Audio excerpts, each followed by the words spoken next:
Hello, everybody, and welcome to Fantasy NBA Today, a sports ethos show brought to you by our great partners at FanDuel. I'm Aaron Bruski, joined as always by the great Dr. A. On this show, we're going to be hitting up top ads, players in the drop zone, and the best streamers that money can buy. Let's get started, Doc. How are you, sir? And who is your top ad?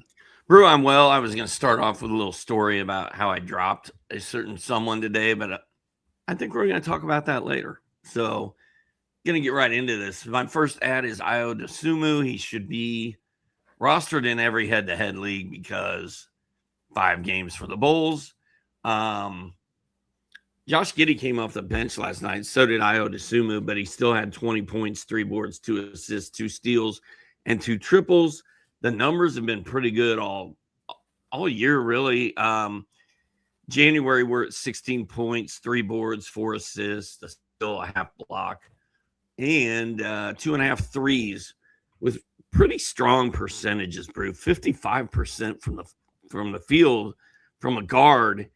I don't care what guard it is. That's a good number. And then about 80% from the line, 79, something like that. So I would assume he's playing great. If you're in a head-to-head league and he's somehow available, grab him. They have 4 games left this week. They played. Did you guys notice that? I said you guys. Brew, did you and Andre notice? Did you and Andre notice that the Bulls and Heat played 3 times against each other this week?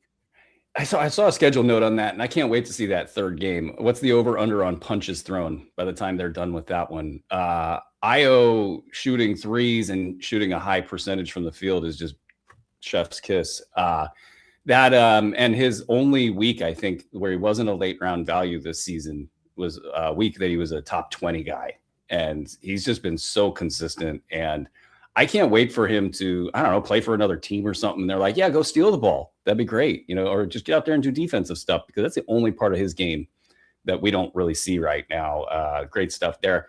I'll spin us to his teammate, the broken, brittle, in Billy Donovan's doghouse, Jalen Smith, who now is none of those things. He's getting minutes all over the place. He had 37 minutes last night. 13.7 boards, 1 steal, 3 threes. Now, I'm actually moving Jalen Smith down my waiver wire ranks. I just released those this morning over at sportsethos.com. Check those out. And it's a weird thing because we're getting all the minutes. We're getting this Jalen Smith opportunity that we've been waiting for like 3 or 4 years. And as he's got more and more minutes this past week, we're starting to see erosion of his defensive stats. We're starting to see the free throw percentage. It's not good. It's not that bad, but it's not good. He shot 80% from the foul line last season on a decent number of attempts. And so you were hoping that would be one less category working against him. He seems to never do all of the things at once. And we're starting to see that part of him show up. But he's an ad no matter what. He's looking like a late round guy the rest of the way. The issue there is if he's a late round guy and he's got that injury risk, and what if Billy Donovan decides he just doesn't want to play the guy anymore? Then it wasn't really worth the ROI that you would hope he would give you. So Jalen Smith, an ad, and I really like to see him perform the way he was a couple weeks ago. But for now, we'll just kind of give him his dap and move on. Who you got next, Doc? Let's go with Rui Hachimura. I threw in a FanDuel lineup. I picked him up yesterday, threw him in some regular lineups. Had a great game, man. Hit 9 of 11 shots, 4 triples, and ended up with 23 points, a steal, and a block. He only had 2 rebounds and an assist, but 4 threes, a steal, and a block, and 23 points from a guy that I picked up off the waiver wire. I feel pretty good about that. His last 4 games have been good. And I think the reason that has happened is his minutes have gone up those last 4 games. He's been at 27, between 27 and 29 in those 4. The 4 prior games, he was between 18 and 21 minutes. So I feel like Jake LaRavia has sort of faded away, and Rui Hachimura is kind of coming on. Yeah, and just in time for Austin Reeves to get back, hopefully tomorrow. Hopefully, if there is a basketball god, hopefully tomorrow. But Rui getting his shots in there while he can, and good for him for doing that. Ryan Kalkbrenner is up next. He had 13 points, 9 boards, 3 assists, 1 steal, 3 blocks, 26 minutes. It was a massive blowout win. Charlotte kicking everybody's ass. I love it. I'm a Charlotte Hornets fan now, Doc. Can you believe it? It's a long time Charlotte Hornets fan, but they're fighting for the play-in, and I love it. Go get that play-in, guys, and it's good for everybody's fantasy value if they don't tank it away. And I think they might have won too many games at this point. I'd have to look at the standings a little bit closer to be 100% in on that statement, but. Kalkbrenner, okay, so blowout game, and you typically kind of toss those out, right? Moussa Diabate hasn't been like knocking it down any walls. He's mostly a late round guy. I don't think we've had any evidence of him being more than a late round guy this season. And he didn't get the numbers in this one. Ryan Kalkbrenner did. Also, Kalkbrenner hasn't had any active games since returning from his elbow injury, and now he's got his 3 blocks in a game that was messy and bad. And, you usually kick this one out. But, Kalkbrenner had a month or 2 of mid-round value to start the season. And his value on the season in 24 minutes per game is a late round value. So I think you got to kind of go into this thinking 50, 50, 66, 33, maybe 75, 25 shot. He can get you late round value the rest of the way with a little bit of upside beyond that. I'm not 100% sold on it, but that's a nice and noisy line. So Ryan Kalkbrenner. Doc, who do you got next? I'm going to go with Jarris Walker of the Pacers. Benny Mathurin returned last night, and Jarris Walker has played very well in 3 straight games. He's gotten right at 30 minutes in those 3 games. Just eyeballing this. Well, let's talk about last night first. 12 points, 7 boards, 3 assists, 5 steals, Brew. 1 block, 2 threes, hit half his shots. He's shooting over 50% over his last 3 games. He's averaging ballpark 20 points, 5 boards, 3 assists, and 3 steals over his last 3 games to go along with almost 3 threes. And I think you can add him now and hope that he keeps going and they keep tanking and they keep letting him play. But also, I really think we talked about this yesterday a bit, I believe. He could really be a silly season juggernaut. I don't know how many good games this is for Jarris Walker. Was that 2 out of the last 3? I was just consulting my 21 Jump Street 5 stages of Jarris Walker here. I think we're past the gigs. We might be in tripping ball sack or somewhere close to the over falsity of confidence. I don't know. If he does one more, we're in FK, yeah, mother FKER. I don't know what that means. This is a kid's show. Okay. I'm with you, Doc. I'm in stage 3. Maybe, no, I'm in 2, tripping ball sack. Let's get to Quentin Grimes. He had 14 points, 3 boards, 5 assists, 1 steal, 26 minutes. And this was the blowout game that we were referring to earlier. And I don't know what to tell you about Quentin Grimes. I mean, I think he's questionable for tonight's game. He's got a no trade clause. He's got a small deal, and he's got to get a big deal here at some point in time, or at least a moderately good deal. There's a lot of guards in the league. So there's a lot of weird posturing going on in Philly with trade deadline stuff. Kelly Oubre is on the trade block. Andre Drummond's name is starting to get kicked up in trade stuff. And Quentin Grimes is just a guy that can produce. And whenever something happens, it's going to be back to top 75 to 100 basketball for Quentin Grimes. I think these next 2 weeks are going to be slow. But the fact that he got numbers in a bad situation is good enough for me, and I'm going to hang on in the vast majority of situations that I can. All right, let's shift gears. Let's talk about players who are struggling, some potential buy low candidates to drop. Who is your first player in the drop zone, Doc?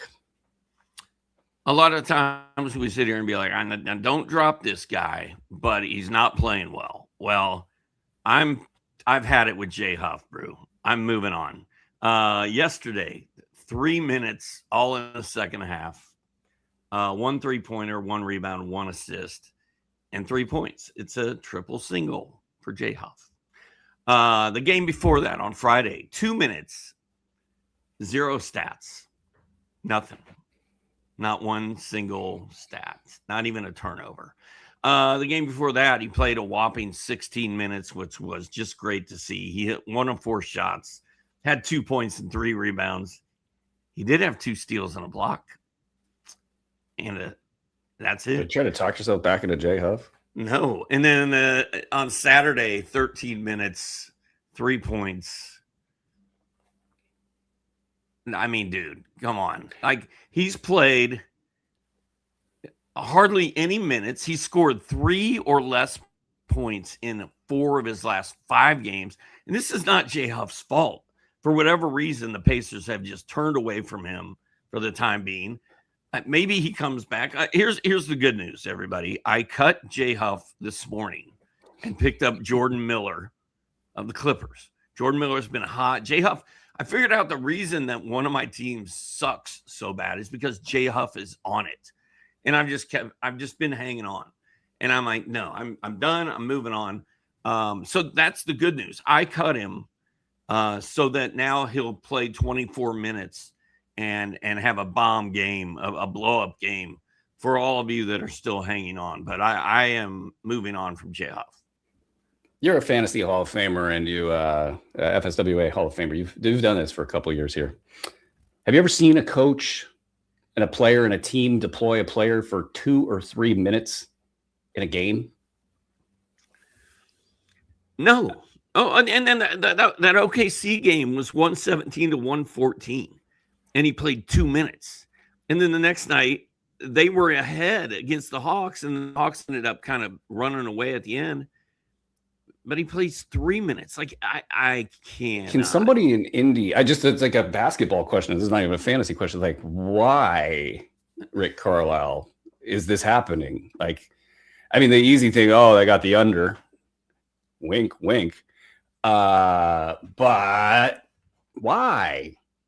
I don't typically like to introduce the emotion into the decision-making process here, but this is like an FU event of epic proportions. Like, I would have a hard time not dropping Jay Huff.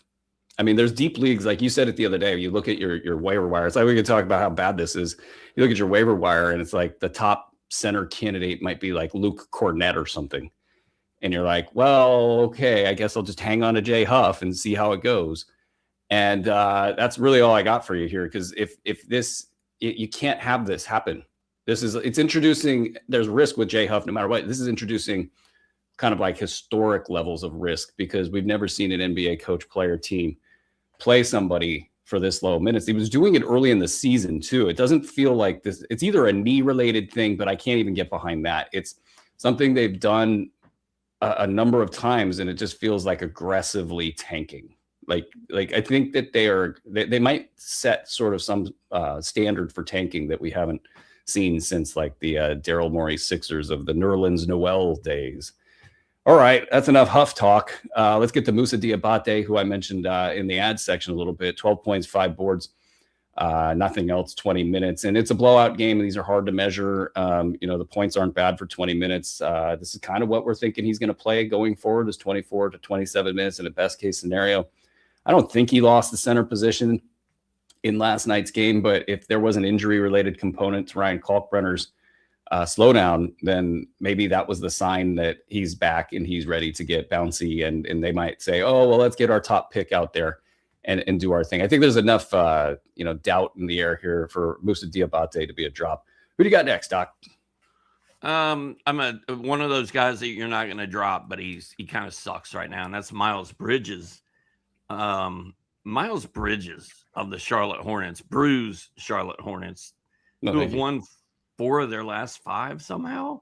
Yeah, put the respect on their name. These are his points scored for the last few games. 10, 20, 10, 11, 7, 9. There's an 11. I mean, that's pretty rough. He's got 1 20-point game in his last 6, and everything else is 11 and below. The rebounds have been bad. 3, 3, 1, 4. There's an 8 in there, but they've been bad. The steals, non-existent. 1 steal in the last 10 games. The blocks, he's had 3 blocks in his last 2 games. Before that, as far as the eye can see on the depth on the game log, all zeros. 3-pointers. I mean, he'll get hot and hit 3 or 4 one night, but a lot of times it's 0 or 1. Well, no, he usually hits at least 1, but a lot of times it's just 1. So I don't know what's going on with Miles Bridges, and I don't know what's going on with this team trying to win. I don't even know if they are trying to win or if it's just sort of happening. I do know Bridges was in foul trouble last night. So maybe cut him a little bit of slack, but that doesn't excuse his previous 5 games, which were all kind of trash. So this trend has been trending. Hopefully he'll get this thing turned around, Prue. It's been a trending trend. But like I got him in a lot of places. And the only thing I can say is Brandon Miller's shots have gone up. Miles Bridges' shots have gone down. I'm curious if he's worried about the trade deadline. I'm curious if he likes it in Charlotte because he doesn't have to really deal with the spotlight given his past issues. And he's been as consistent of a player as we've seen in the last like 2 to 3, maybe even 4 seasons, going back. So when he drops and there's a trade deadline right here, his name is in rumors. I don't know what the exact thing is that's going on. Is it like the torch has been passed and everybody in the building knows it? And Miles Bridges is like, well, I'm not going to try to swim upstream against this. I'll just take my low numbers and get out of town because I know I'm going to be traded. Or if he's like pouting, he's like, hey, I'm going to kill my own trade value so I can stay in Charlotte because we're a winning basketball team. And by the way, Con Knipple, I'm starting to really dig in there and try to figure out kind of like what and how and all the different things. There's an excellent video. I think it's him, Tim Legler, and Richard Jefferson that talks about how he operates in the half court. And I watched that and I was like, oh, that's why. Yeah, he's really good. So Charlotte is an interesting place in general. Miles Bridges I would hold, and I don't know about a buy low because of the trade stuff, but it's very likely after the trade deadline is passed that he goes back to being a top 60 guy. All right, let's get to somebody who's not a top 60 guy. DeAndre Ayton, 6 points, 2 boards, 22 minutes. I don't know what to tell you guys about DeAndre Ayton other than he's not good at basketball anymore. It feels like, I can't put it any other way. Like, he doesn't do anything anymore. And yeah, Luka Ball is a part of this. And it's, LA, you got LeBron and you got all these different things. But like when I see Ayton on the floor and I see Jackson Hayes on the floor, I don't see an appreciable difference that much anymore. And so when he has these bad nights, it's because they went away from him. And this is just part of the business now for DeAndre Ayton, who's going to be a late round center, probably more toward the top 100 range than like say 140. But if you're expecting a mid-round bump, it would take a couple injuries, I would think, and then a major change of heart for the way that he plays the game of basketball, which gets further and further away from the hoop and with less power and, all the different things. So DeAndre Ayton, I don't know if it's a drop, but it's not great. Doc, who do you got next? Anthony Simons. Luckily, we didn't do streamers in yesterday's program because the games had already started before we got going. But I would have said, let's go with Anthony Simons against the Portland Trailblazers, his former team. That didn't work out very well. He had 12 points. He did have 2 steals on block and 2 threes, which it was okay. But he's really only had 3 pop games in January. The rest are just kind of okay. I really don't know what his role is in Boston. I don't know what it's going to be when Jason Tatum comes back. I don't know if he's still going to be with Boston after the trade deadline. So there's probably someone more reliable on your waiver wire than Anthony Simons. Yeah, but at the same time, they could showcase him and he could have a couple pop games here in the next couple of weeks. And at the same time, he's not theoretically a part of their future, though. Jason Tatum is coming back and they're a top seed in the East. And I might keep Anthony Simons for a playoff run just to have that scoring pop off the bench. But yeah, not consistent enough for fantasy owners on a night-to-night basis. Let's talk Reed Shepherd, everybody, as I am the resident Reed Shepherd guy. Not because I want to, but because the numbers say I need to. And he's been floating between mid-round and top 100 value. And then lately his shooting has been way up and down. He had an up and down shooting experience this week where he had the big game and then he's had the slow shooting night followed by last night's dud of a shooting night, 2 of 11 shooting from the field. I took my medicine and I watched all 11 shot attempts. And I got to tell you, it was really boring.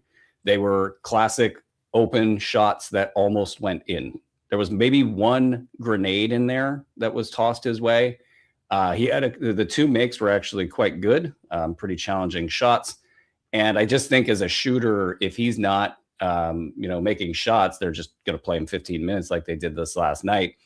And you'll see the potential for the cash counting stats to go down with it as well. He had a block last night, which saved his night.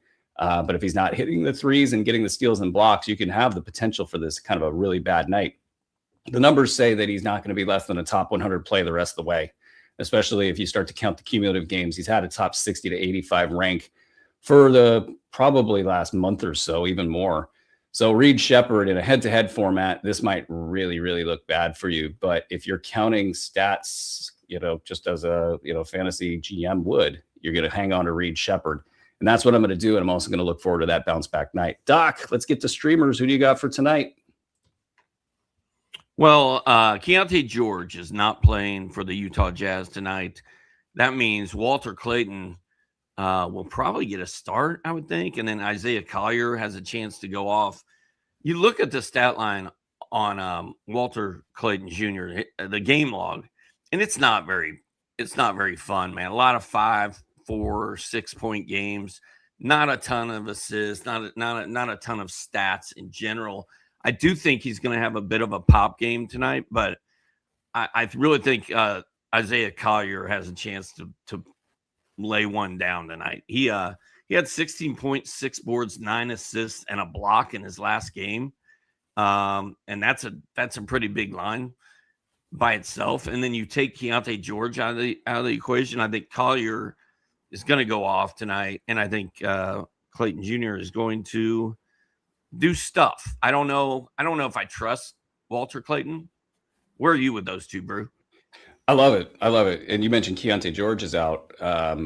So these two guys get to shine. And both of them have been good in their own respects. Just hard to get the stats on a consistent basis when you've got a 3-guard, point guard rotation, more or less. And so I think they're great streamers for tonight. And especially, I think Collier might be better, but then Clayton's the guy that if he could just get some traction after the trade deadline, his stat set is nice, whereas Collier's is not nice. So I like them both. Doc. Good call there. Let's get to the WWE, the Dylan Cardwell. This guy is just great. He's amazing. 6'10", 255.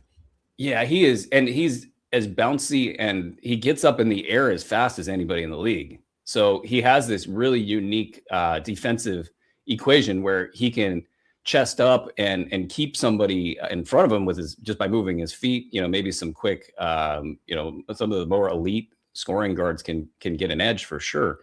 But by and large, he can get vertical and play the verticality game. He gets a lot of blocks. He gets a lot of boards. His field goal percentage is pristine. The free throw shooting's a total adventure, but he's not getting to the line that much. And they love him. Doug Christie loves him. The city of Sacramento loves him. The team, this is one of their few bright spots this season. And you got Domantas Sabonis, who's back, and that might make you think, okay, Dylan Cardwell's not going to be that good. Well, he's been in the late rounds this season, top 150 to 170 range in just under 20 minutes per game. So his stat set will get him up there in terms of value if he can get to 24 minutes, which is what he's been playing lately. And he's been getting you mid-round and even an early round week this last week, because he's actually started assisting on plays. And if they start running Domantas Sabonis stuff and then they want to place Cardwell into the Domantas Sabonis role, well, all of a sudden he's going to get a handful of chippy gimme assists. And so Cardwell is a two-way guy with not that many games left on his deal. I cannot imagine a scenario where they don't find a way to trade somebody and then extend him for the rest of the season. And he is just part of their DNA now. I think they want to keep him on the blood so his play gets kind of diffused through the bloodstream. And he might get this 24 minutes the rest of the way. He might be a 26 to 27-minute guy in the silly season. So when you check my waiver wire article, especially if you're an NBA Fantasy Pass subscriber, you can see where he ranks and all of that. It's at sportsethos.com. A great streamer for tonight. Not going to guarantee a night-to-night production, but I think the long-term metrics work well. Doc, who you got? I feel like this is the ultimate streamer tonight. Kyle Filipowski. The only way I will touch Filipowski at this point is if Yusuf Nurkic is not playing, and Nurkic is listed as doubtful tonight, which 99.4% of the time means they're not going to play. So if Nurkic is not playing, there's no reason Filipowski shouldn't go out and ball. I'm looking for 30 plus minutes. I'm looking for points, rebounds. Steals, he's been doing really well at steals all year, even when he doesn't get minutes. He's going to hit threes. The one thing that's missing big time is blocks. He only has 4 blocks all month, so he's at 0.3 blocks per game in the month of January. But if there was ever a time to stream Kyle Filipowski, it seems like now. Yeah, I wonder if he's a little out of shape, not getting the minutes on a night-to-night basis, and kind of not that high-end basketball shape, because that blocks number shouldn't be looking like that. We're all waiting for Kyle Filipowski. Last week, before this past week, he was really cooking with mid-round value, and then it kind of settled into more of a late-round posture this past week. And we'll all wait for that pivot to occur. And that Lauri Markkanen illness was mighty weird, and he's getting back and ramped up, and we've only got a couple more weeks to go for the trade deadline. So Kyle Filipowski, as we get closer to the trade deadline, becomes a better asset, because that pivot occurs pretty much right after that day. Let's talk Justin Champagnie. I think he's probably the top streamer here for me. He finally had the really big game we've been waiting for the other night. 3 steals, 2 blocks, something like 15 and 7. And he just does it effortlessly. Like, he doesn't have a role on offense other than to spot up, shoot threes, whenever he's open. And with the occasional dunk or cut or rebound put back, his offensive rebounding is really starting to become kind of almost an elite category for him. He's got this way of darting in where he can't get boxed out, and because of the leaping ability and just sort of the ability to kind of track a ball, he's become really good at that. His role is at least 20 minutes a game in a worst case scenario, and that was before, when the team had more players. Now it seems like he's locked into 25. I think he's probably locked into 28, and we'll eventually start to see him flirt with the 29th and the 30th and the 31st minute. And if they ever give him like any role at all, like they say, okay, we want to get you in the screen game, we want to hit you with a couple flares, just a couple, not a lot, you're going to see even more value gain. He's been a top 75 guy pretty much for the last month, and he's been a top 100 guy for the last 2 months. So if you just kind of hung in there, it's been really, really good for you, and you can have him tonight as a streamer. Doc, who do you got next? Staying in Washington, Trey Johnson, man. 37 minutes, 26 points, and 6 dimes with 6 triples in his last game. In the month of January, he's at almost 15 points, 3 boards, 3 assists, a steal, 2 threes. Shooting percentage, not that great, 43%. But and even that game, when he had 26, he was only 8 of 22 from the field. It was the 6 3-pointers that got him the points. But, man, this kid's playing a ton of minutes. He doesn't get the steals that a guy like Jordan Miller gets, at least recently. But Trey Johnson should really be I feel like he should be rostered everywhere at this point. And he's got a chance once this trade deadline is gone, or even after the All-Star break, when Washington finally packs it all in. Trey Johnson could just go nuts. I'd like to see him play, and it's not. I don't want Trey Young in this, but like if he just had like a really rock solid hub of an offense guy, to just settle things down for him, I feel like that would be just the perfect thing for him. He's going to be valuable no matter what the rest of the season. It's just a question of how many shots he hits, I think, because if he's like a 43% shooter, I think it's going to be nice. It's going to be like a top 100 guy the rest of the season on a per game basis. If he's 40, then he drops into the late rounds. I don't think he's going to be able to hit like 45 or something like that on this Washington Wizards team, because they suck. All right. Jonas Valanciunas is up for a streamer for me. He's got a little bit of a runway here before who gets back. And the deal with Jonas Valanciunas. He's going to get you some points, some boards, some percentages, and you hope he will get into the defensive action, but you don't really count on it. Doc, you got anybody else you want to bring up? Yeah. I'm not going to get into these guys because they should be rostered everywhere. But with with Devin Booker out for the Suns, you kind of have to make sure Colin Gillespie and Grayson Allen are not available on your league. If they're sitting there, go ahead and pick them up and play them for as long as Devin Booker is out. You can also look at Dylan Brooks. Thank you very much. And Jordan Goodwin. I think all 4 of those players get a boost with no Booker and are worth possibly streaming tonight. Yeah, I hope somebody in a deep league uses Jordan Goodwin because, of course, he's kind of a low-key fantasy name that we're always talking about in April and wondering if Memphis is ever going to let us know if he's with the team or not. Not that that happened to me or anything, but just all of these players are playing so well in their respective roles. So give them all a look, and that's going to do it for this episode of Fantasy NBA Today. If you're listening on the pod feed, please take 60 seconds and leave a 5-star review. It really helps us out. And if you're watching on YouTube, hit that thumbs up button and subscribe to the Sports Ethos channel so you guys never miss an episode. From Doc, Andre, and everybody here at Sports Ethos, we will be right back with your daily fantasy deep dive, available exclusively on the Fantasy NBA Today pod feed and or the Sports Ethos YouTube channel. This has been Fantasy NBA Today, presented by FanDuel.